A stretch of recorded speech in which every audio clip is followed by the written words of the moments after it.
Les gens découvrent souvent des choses curieuses, parfois sous l'eau, parfois dans la jungle. L'un des endroits les plus courants où les gens tombent sur des objets curieux est profondément sous la surface de la Terre.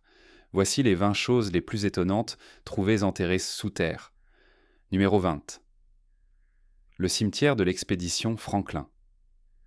L'expédition perdue de Franklin était un voyage d'exploration britannique infructueux dans l'Arctique, dirigé par le capitaine Sir John Franklin, qui était parti d'Angleterre en 1845.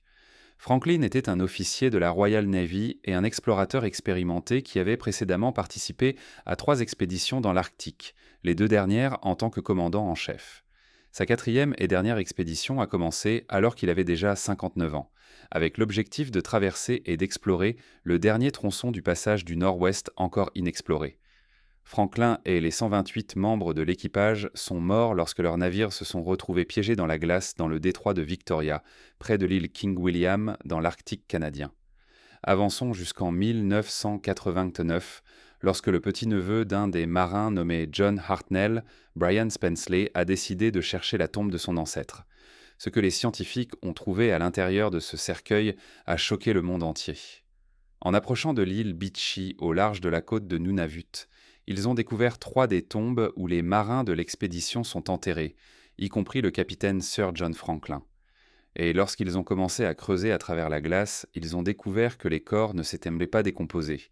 Ils étaient encore habillés avec la peau, les cheveux, les dents et même les globes oculaires intacts. Imaginez voir en chair et en os le cadavre de votre arrière-arrière-oncle vous sourire 144 ans après sa mort. Vous aimez cette vidéo ? Appuyez sur le bouton s'abonner et cliquez sur la cloche de notification maintenant, où ce mille-pattes rampagera sur votre visage pendant que vous dormez. Maintenant, il est temps de passer au sujet étrange. Les scientifiques qui ont trouvé cet endroit ont choqué le monde entier. Les scientifiques sont tombés sur cette découverte archéologique rare en Asie.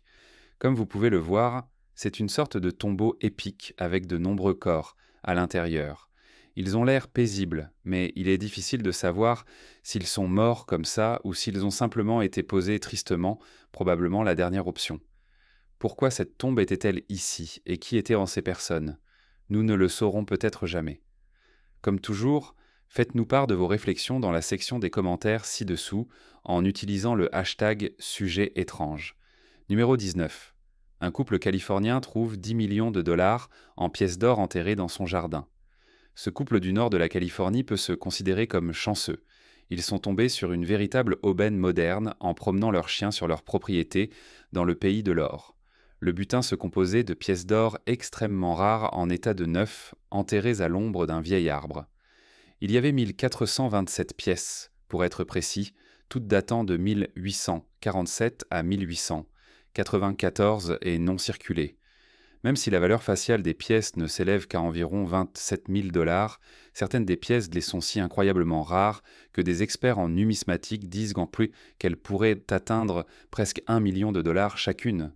S'il y a jamais eu une occasion unique dans une vie, ce serait un parfait exemple. Parler de trouver un pot d'or au bout d'un arc-en-ciel. Ils ont littéralement aperçu le bord d'une vieille boîte sur le côté de leur chemin, le même chemin qu'ils avaient emprunté de nombreuses fois auparavant pour devenir instantanément des multimillionnaires. Le trésor était probablement constitué de pièces privées, probablement créées en représailles à l'assassinat de Lincoln. On ne sait pas grand-chose sur le couple chanceux, si ce n'est qu'ils sont mariés, d'âge moyen, et qu'ils vivaient sur la propriété depuis plusieurs années avant cette incroyable découverte.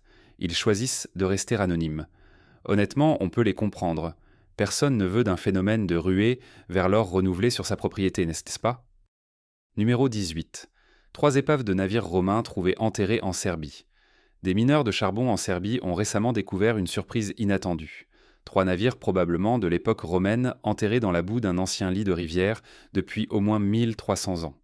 Le plus grand est un bateau fluvial à fond plat de 15 mètres de long, qui semble avoir été construit en utilisant des techniques romaines anciennes. Les 2 autres bateaux, plus petits, chacun sculpté dans un seul tronc d'arbre, correspondent également aux descriptions anciennes de bateaux de pirates utilisés par des groupes slaves pour ramer à travers le Danube afin d'attaquer la frontière romaine. Les navires ont été situés près de l'ancienne ville romaine de Viminatium, qui était autrefois la capitale de la province et la base d'un escadron de navires de guerre romains sur le Danube, à l'époque où l'Empire romain régnait sur la plupart du sud de l'Europe. Le Danube, ou l'un de ses plus grands affluents, traversait la terre que la mine occupe maintenant. Les 3 navires ont reposé pendant des siècles sur une couche de gravier de 15 mètres de profondeur, enfouie sous 7 mètres de limon et d'argile. C'est probablement ce qui les a protégés des éléments. Ils sont tous les 3 dans un état remarquablement bon, du moins jusqu'à ce que l'équipe minière creuse sur la pente raide vers la mine. Malheureusement, le navire a été gravement endommagé par l'équipement minier, selon l'archéologue Miamir Korek, directeur de l'Institut archéologique et responsable du projet scientifique de Viminatium. Apparemment, environ 35 à 40% du navire a été endommagé. Numéro 17. Un artiste fouilleur trouve de l'inspiration sous terre. Un artiste fouilleur trouve de l'inspiration sous terre. Rob Paulette est un sculpteur unique en son genre. Sa spécialité n'est pas précisément les sculptures, mais des temples souterrains fascinants sculptés uniquement avec des outils à main. Paulette travaille dans le grès du Nouveau-Mexique. Petit à petit, cet artiste creuse différentes salles et décore les murs avec des formes organiques et fantaisistes. Son dernier projet s'appelle Grotte lumineuse, et c'est un grand complexe dans lequel la lumière illumine les salles souterraines à travers des ouvertures qu'il a lui-même creusées. Paulette a créé de nombreuses sculptures de grottes, et il suit presque religieusement un processus qu'il appelle la danse de l'excavation. Il l'appelle ainsi parce que son travail consiste à ressentir la manière la plus efficace de tailler les murs pour qu'ils soient beaux, tout en restant assez solides. Dans le passé, lorsque Paulette était commissionné pour créer des grottes dans la région, ses idées étaient presque toujours interrompues en raison de différences artistiques. Il a donc décidé de renoncer à tout type de salaire et de travailler pour lui-même, créant ce qu'il appelle son magnum opus, libérant ainsi enfin sa créativité. La grotte n'est qu'une partie de l'ensemble du chef-d'œuvre. Il crée de l'art social qui vise à provoquer un changement social. Paulette est un homme fascinant et perspicace avec beaucoup de messages importants à partager avec le monde. Il espère que sa création contribuera à favoriser un changement social en rassemblant les différentes cultures qui vivent à travers les magnifiques paysages du Nouveau-Mexique. Numéro 16. La ville souterraine de Derinkuyu en Cappadoce ancienne, Turquie. Derinkuyu est la plus grande ville souterraine du monde. Elle est située dans la province de Cappadoce, en Turquie, et a une profondeur de 75 mètres. Le complexe tentaculaire se compose d'un labyrinthe de tunnels et de chambres couvrant une superficie de 445 km² et pouvant abriter environ 26 000 habitants. Elle a été découverte dans les années 1960 lorsqu'un homme qui rénovait sa maison a fait l'une des découvertes archéologiques les plus incroyables de l'histoire. Inutile de dire que c'était une surprise pour lui. En abattant un mur de son sous-sol, il s'est retrouvé avec plus d'espace que prévu. Il avait découvert une galerie menant à une immense ville souterraine de 18 étages que nous connaissons maintenant sous le nom de Derinkuyu. Le premier niveau de cette incroyable ville a probablement été excavé par les Hittites vers 1400 avant notre ère, jour après jour. Les archéologues ont commencé à étudier cette structure fascinante. Ils ont réussi à atteindre une profondeur de 40 mètres, bien qu'il soit estimé qu'elle a une profondeur allant jusqu'à 85 mètres. Actuellement, 20 niveaux souterrains ont été découverts. Un des détails les plus intéressants est que Derinkuyu a subi des changements dramatiques au cours de son histoire, notamment à l'époque byzantine, où d'importantes portes en pierre ont été ajoutées pour la fermer de l'intérieur afin d'empêcher l'accès extérieur. Un détail indiquant la connaissance de la ville par les persécuteurs et les tentatives d'invasion possibles. Numéro 15. Chats momifiés et scarabées trouvés dans de nouvelles tombes égyptiennes découvertes. Les archéologues ont découvert 7 tombes de l'époque pharaonique contenant des chats momifiés. La découverte a eu lieu dans une zone rocheuse entourant le complexe funéraire de Yusurkaf dans la nécropole de Saqqara près du Caire, selon le ministre des Antiquités Khaled El-Enani. Une centaine de statues en bois doré et une sculpture en bronze représentant la déesse féline Bastée, considérée comme une protectrice contre le mal et vénérée comme une déesse de la fertilité, ont également été trouvées. De plus, El-Enani a ajouté que la découverte comprend des scarabées momifiés, les premiers à être trouvés dans cette région. Dans l'Égypte ancienne, il y a environ 4000 ans, les chats étaient des animaux domestiques dans les foyers des plus riches et étaient également exportés. Les animaux, en général, jouaient un rôle important dans l'honneur des dieux, et les chercheurs estiment que des dizaines de millions d'animaux ont été momifiés. Ils ont également trouvé une collection de statues en bois doré représentant un lion, une vache et un faucon. Les scarabées avaient également une signification religieuse et pouvaient symboliser le dieu solaire Ra. Les humains étaient momifiés pour préserver leur corps pour l'au-delà, tandis que les animaux étaient momifiés comme offrande religieuse.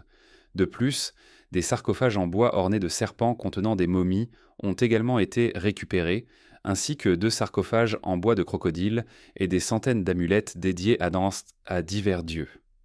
Numéro 14. La métropole secrète des fourmis révèle une vraie merveille du monde. Lorsque vous mettez vos pieds sur un fourmilière, savez-vous que votre poids repose sur une cité-État de la taille d'une mégapole humaine? Saviez-vous que sa complexité structurelle rivalise avec celle de nos villes les plus peuplées? De nombreux chercheurs commandent que les fourmilières se comportent comme des super-organismes. Dans cette vidéo incroyable, vous pouvez admirer la découverte d'une colonie de fourmis abandonnées au Brésil. L'excavation a duré des semaines et a révélé une gigantesque citadelle contenant des routes, des chemins et des jardins souterrains. L'unique équivalent humain de cette construction serait la Grande Muraille de Chine. On pense que cette merveilleuse ville souterraine abritait l'une des plus grandes colonies du monde. Cependant, le moment et la raison qui ont poussé les fourmis à quitter le site restent inconnus. Les experts ont dû verser 10 tonnes de béton dans les petits trous de la surface qui servaient en réalité de conduits de climatisation pour les fourmis afin de pouvoir exposer les systèmes complexes de tunnels, les solidifiant. Ils ont découvert que la mégapole couvrait une superficie de 500 pieds pour 500 pieds carrés et s'étendait jusqu'à 26 pieds sous la surface. On peut clairement voir le haut niveau d'organisation que ces créatures avaient, tout en accomplissant la tâche herculéenne de construire un empire souterrain entier.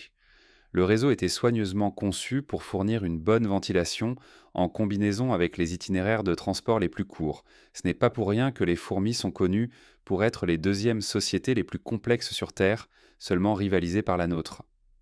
Numéro 13. La tombe de Toutankhamon. La tombe Khaf 62, située dans la vallée des rois en Égypte, est une tombe royale égyptienne contenant la momie de Toutankhamon. Ça a été découverte en 1922 par Howard Carter sous les restes des habitations des travailleurs de la période ramesside, ce qui l'a protégée du pillage de cette époque. La tombe se compose de 4 chambres et était pleine d'objets, mais en désordre. En raison de son état et de la méthode d'étude méticuleuse de Carter, il a fallu 8 ans pour la vider et déplacer tout ce qu'ils avaient retrouvé. Plus de 5000 pièces, y compris le masque funéraire en or massif de Toutankhamon. On dit souvent que la tombe de Toutankhamon n'a jamais été pillée, mais ce n'est pas exact. En fait, elle a été pillée au moins 2 fois, peu après l'inhumation. Et il existe des preuves que les portes scellées ont été forcées dans les coins supérieurs, qui ont été scellées à nouveau plus tard. On estime que 60% des bijoux déposés dans le soi-disant trésor ont été volés et que les fonctionnaires de la nécropole ont emballé ceux qui ont été sauvés à la hâte. Les portes extérieures des chapelles, qui comprenaient les cercueils hiérarchiques du roi, ont été laissées ouvertes et non scellées. Numéro 12. Des fossiles de dinosaures. Trouvés en Argentine. Pourraient en provenir de la plus grande créature jamais avoir marché sur Terre. Jusqu'à récemment, on croyait que le Patagotitan était le plus grand dinosaure sur Terre à ce jour, mais les travaux récents d'un groupe de scientifiques du Conseil national de la recherche scientifique et technique d'Argentine ont révélé une découverte fascinante. Ce sont les fossiles d'un gigantesque titanosaurien appartenant à la famille des sauropodes qui ont été trouvés à Sierra Chata, au nord de la ville d'Agnello, dans la province de Neuquén. Les gigantesques titanosaures avaient des coups très hauts et des queues très longues.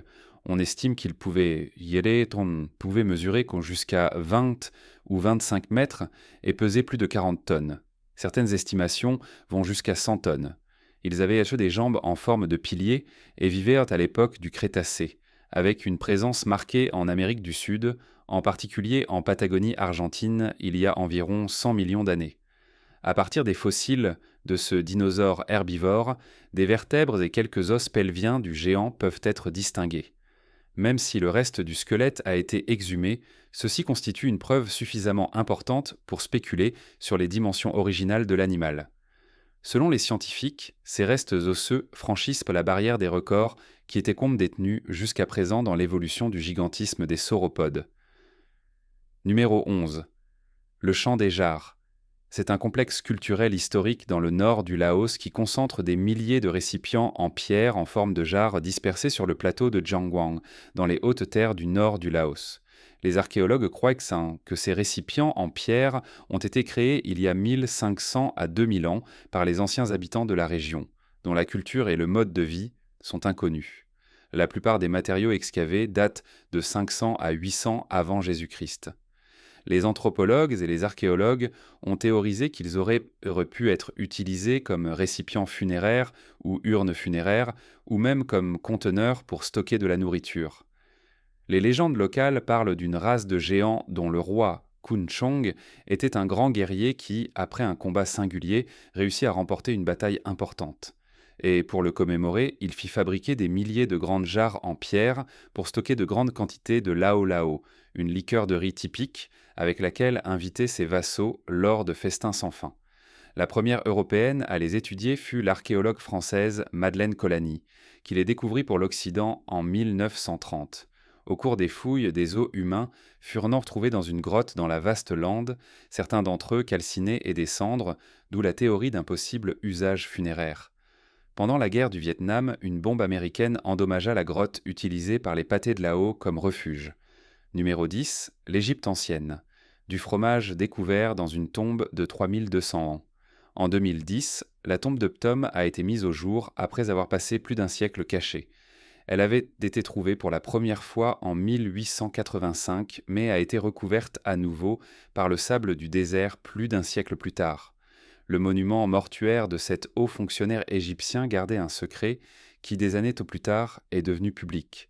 Les archéologues nettoyant la tombe ont trouvé plusieurs jarrins brisés, dont l'une semblait contenir une substance à l'intérieur. Étant totalement solidifiés, les scientifiques ont prélevé des échantillons pour les analyser en laboratoire et les résultats ont été, pour le moins, surprenants. C'est du fromage. Sans aucun doute, c'est l'un des aliments les plus anciens trouvés à ce jour dans le monde. Apparemment, les archéologues soupçonnaient qu'il s'agissait de nourriture en raison de la méthode de conservation et de la position dans laquelle la substance a été trouvée. Mais ils ne l'ont découvert qu'après avoir effectué plusieurs tests. Cependant, les surprises concernant cette découverte ne s'arrêtent pas là. Il s'est avéré que le lait solidifié contient également une bactérie très dangereuse, le Brucellum elatensis, qui cause la brucellose. Cette bactérie est associée à des maladies infectieuses qui se transmettent des animaux aux humains par l'ingestion de produits laitiers non pasteurisés. Numéro 9. Un squelette de mammouth presque complet trouvé dans une ferme de soja du Michigan.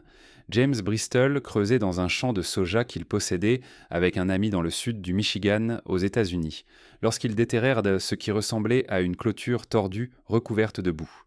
Il s'est avéré que ce n'était pas du tout une clôture, mais des parties du pelvis d'un ancien mammouth laineux qui vivait il y a environ 15 000 ans. Une équipe de paléontologues de l'Université du Michigan, aidée par un excavateur, a récupéré environ 20% du squelette du mammouth dans la ville de Lama Township, dans le comté de Washtenaw. En plus du pelvis, ils ont trouvé le crâne et 2 ivoires, ainsi que plusieurs vertèbres, côtes et les 2 scapulas. Maintenant, les chercheurs pensent qu'il y avait des humains ici, et peut-être qu'ils ont découpé et stocké la viande pour pouvoir la récupérer plus tard. 3 rochers de la taille d'un ballon de basket trouvés à côté des restes auraient pu être utilisés pour ancrer la carcasse du mammouth dans un étang. Les mammouths et les mastodontes, une autre créature ressemblant à un éléphant, habitaient l'Amérique du Nord avant de disparaître il y a environ 11 700 ans. Les restes d'environ 300 mastodontes et 30 mammouths ont été trouvés dans le Michigan. Cependant, les restes de mammouths à Bristol Field sont plus complets que la plupart de ceux trouvés ailleurs. Numéro 8. Artefacts assyriens, découverts dans des tunnels abandonnés de l'EI. Les extrémistes de l'EI se vantent de détruire des sanctuaires anciens et des antiquités. Ils prennent tellement de plaisir à le faire qu'ils publient même des vidéos de leur vandalisme sur les réseaux sociaux. Pour une raison quelconque, ils veulent que le monde entier sache qu'ils détruisent leur propre passé. Ironiquement, cependant, ils ont découvert involontairement un trésor de statues anciennes et d'inscriptions. Les objets découverts datent de l'époque des Assyriens, qui était une grande civilisation mésopotamienne ancienne existant en tant que cité-État du XXIe siècle avant Jésus-Christ au XIVe siècle avant Jésus-Christ, puis en tant qu'État territorial, et finalement un empire du XIVe siècle avant Jésus-Christ au VIIe siècle avant Jésus-Christ. Ils creusaient prétendument des tunnels dans l'est de Mossoul, la deuxième plus grande ville d'Irak. Ils ont été trouvés sous le sanctuaire de Nabi Yunus, qui c'est l'arabe pour le prophète Jonas. Les autorités jugent plus sûr d'extraire les antiquités, mais étant donné que les tunnels sont sujets aux effondrements, le projet sera assez dangereux. C'est une découverte importante car lorsque l'EI a pris Mossoul, ils ont complètement détruit son musée et tout ce qu'il contenait. Cela donne au peuple irakien un certain sentiment de rétribution d'une certaine manière. Numéro 7. Statue du pharaon Ramsès II dégagée au Caire.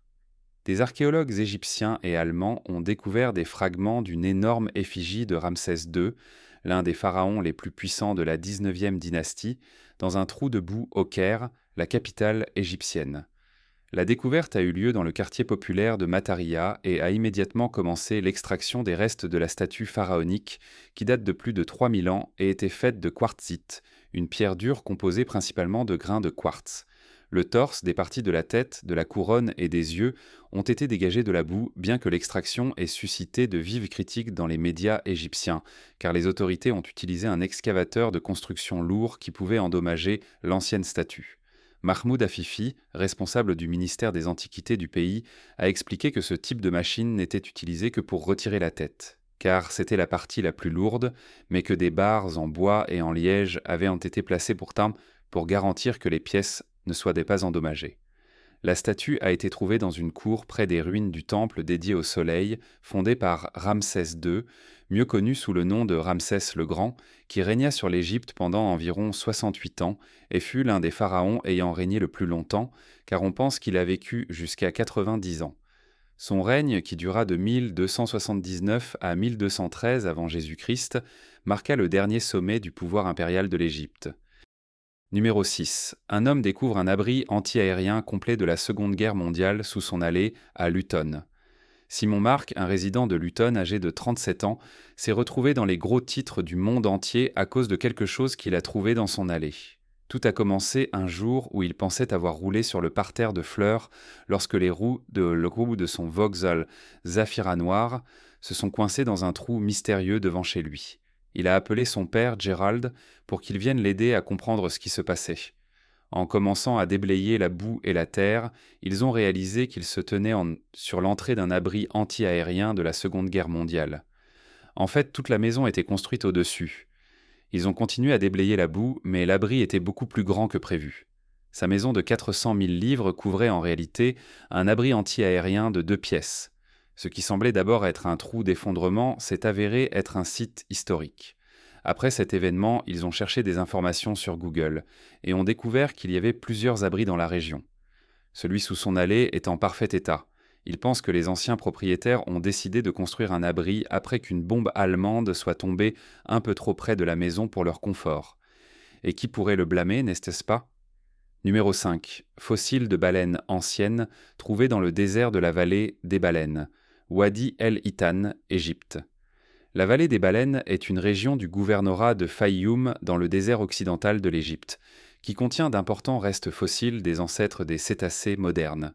Elle a été inscrite sur la liste des sites du patrimoine mondial de l'UNESCO en juillet 2005. Ces restes paléontologiques représentent l'un des principaux enregistrements de l'histoire de l'évolution des espèces, la transformation d'un animal terrestre en un animal aquatique subi par les baleines. La vallée est le site le plus important au monde pour démontrer un tel processus évolutif. Le mode de vie de ces mammifères pendant leur évolution est précisément représenté. Le site nous montre une grande variété de fossiles qui ont vécu il y a plus de 30 millions d'années. L'un des premiers fossiles que l'on rencontre en entrant dans Wadi al-Hitan est celui d'un darudan, un petit cétacé primitif mesurant 5 mètres de long. C'était un tas des intermédiaires entre les ancêtres terrestres et les cétacés actuels, bien qu'ils soient totalement aquatique. Un autre cétacé de dimension énorme, bien représenté dans la région, est le Basilosaurus, qui atteignait 20 mètres de long. Celui-ci n'avait pas de fanon comme les baleines actuelles, mais une mâchoire bien développée composée de 44 dents, les dents avant coniques et les dents arrière pointues pour attraper et déchirer sa proie. Numéro 4. La tombe de Qin Shi Huang. Les archives historiques disent que c'est la tombe la plus riche de tous les temps. On dit qu'à l'intérieur, il y a des palais remplis de trésors. Qin était le premier empereur de Chine. Il était monté sur le trône à seulement 13 ans. Immédiatement, il a commencé à construire sa mystérieuse tombe. Il a fallu 38 ans et 700 000 travailleurs pour la compléter.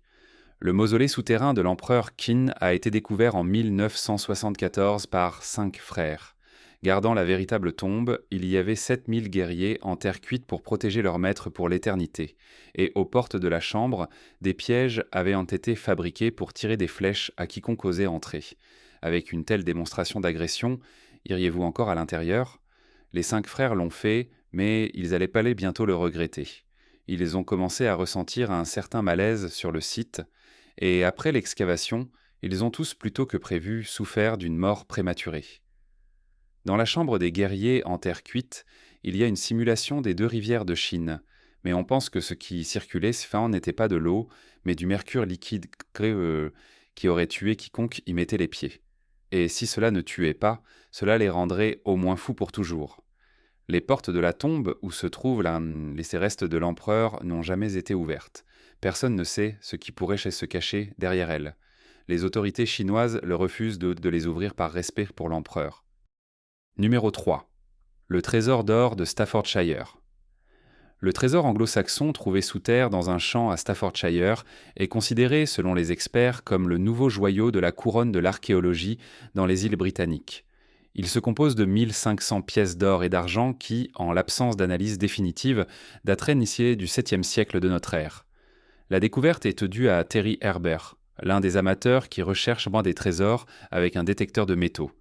Celui qu'il a trouvé dans le verger d'un ami pèse environ 5 kilos. Ce sont des objets militaires, des pommeaux et des poignées d'épée, des plaques d'or serties de pierres précieuses. Jusqu'à présent, le plus grand trésor anglo-saxon connu était celui de Sutton Hoo, pesant 1,5 kg, trouvé en 1939 près de Suffolk. Apparemment, tous les archéologues qui ont travaillé avec le trésor ont été stupéfaits. La vérité était qu'il a été assez terrifiant de travailler avec ces objets. Être en présence d'une telle grandeur est parfois assez intimidant. Terry Herbert cherche des objets depuis 18 ans en utilisant des détecteurs de métaux. Il était sans voix en trouvant des centaines de pièces d'or. Cette découverte nous ramène à des temps peu connus de l'histoire de l'Angleterre, la période sombre qui s'étend entre la chute de l'Empire romain et l'âge d'or anglo-saxon. Numéro 2. Les os perdus de Richard III. Les restes du roi. Richard III, mort en 1485, ont été trouvés sous un parking à ciel ouvert dans la ville britannique de Leicester, une découverte que ses partisans disent inspirera de nouvelles recherches sur l'histoire du personnage, qui est mort vaincu, humilié et haï. Des chercheurs de l'université de Leicester ont déclaré que des tests sur les squelettes endommagés par la bataille prouvaient qu'il s'agissait de ceux du monarque, qui s'est mort à la bataille de Bosworth Field en 1485 et dont les restes étaient manquants depuis des siècles. Les Plantagenets étaient une dynastie royale dont les rois colériques ont conquis le pays de Galles, combattu des batailles avec la France et aidé à transformer l'Angleterre en un empire médiéval florissant. Le dernier de cette dynastie, Richard III, était également le dernier monarque anglais à mourir au combat, immortalisé par William Shakespeare comme un usurpateur courbé qui a laissé derrière lui une traînée de cadavres, y compris ceux de ses 2 neveux, assassinés à la Tour de Londres sur son chemin vers le trône. On essaie simplement de voir si les tests ADN auxquels le squelette a été soumis sont les mêmes que ceux d'un échantillon prélevé sur un parent éloigné d'une sœur du roi Richard III qui est encore en vie. Turi King, spécialiste en génétique, a déclaré que Michael Ibsen, un menuisier vivant à Londres, partage un segment rare d'ADN mitochondrial avec le roi. Cela, combiné aux preuves archéologiques, laisse peu de doute que le squelette est celui de Richard III. Numéro 1. Chambre de tunnel secret sous le Sphinx, Égypte Hermès Trismegistus était un ancien dieu égyptien de la lune et il a rapporté sur une bibliothèque de connaissances dans ses œuvres mystiques. Il a dit qu'il y avait un labyrinthe sous les pattes du magnifique sphinx qui menait à une immense bibliothèque appelée la salle des archives. La légende dit qu'à l'intérieur de cette bibliothèque était stockée toute la connaissance essentielle de l'alchimie, de l'astronomie, des mathématiques, de la magie et de la médecine. Cependant, jusqu'à présent, personne n'a jamais pu la trouver. La bibliothèque de connaissances est-elle un mythe ou une réalité ? Les chambres funéraires de la pyramide de Saqqara témoignent du fait que les anciens pharaons recevaient des connaissances à emporter avec eux dans l'au-delà. La bibliothèque pourrait-elle être l'endroit où ils les stockaient jusqu'à ce qu'elles soient pas nécessaires? Nous ne le savons tout simplement pas, car personne ne l'a jamais trouvé, bien que beaucoup aient essayé et continuent d'essayer aujourd'hui. À l'ère moderne, un guérisseur américain nommé Edgar Cayce a également parlé de la prophétie de la bibliothèque. En état de transe, il a évoqué la salle des archives, où toutes les connaissances des civilisations anciennes étaient regardées en sécurité.